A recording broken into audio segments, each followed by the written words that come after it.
Patay ang isang babaeng sakay ng SUV sa barilan sa Santa Mesa, Maynila. May unang balita live si Bam Alegre. Bam, ano nangyari?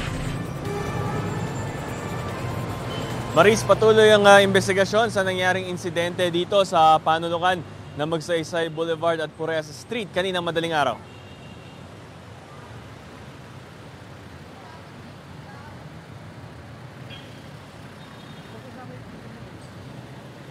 Kuha ito ng CCTV ng barangay, makikita ang isang SUV na hindi naman nagmamadali at huminto sa stoplight sa panulukan ng Magsaysay Boulevard at Pureza Street.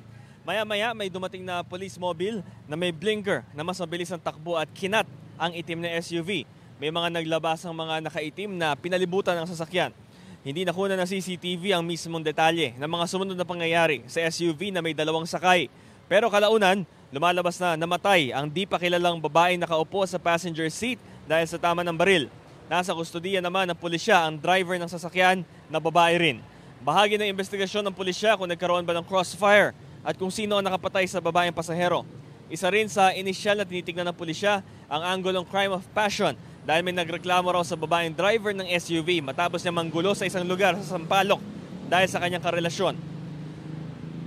Maris, katatapos lang ng pagproseso dito sa crime scene a few hours ago na nagdulot ng trapiko sa bahaging ito ng Pureza at ito'y cleared na at balik normal na yung daloy ng trapiko just in time for rush hour. At nasa kustudiya naman ng pulisya ang babaeng driver sa Station 4 ng MPD at ito'y dumiretso sa isang ospital para sa medical examination.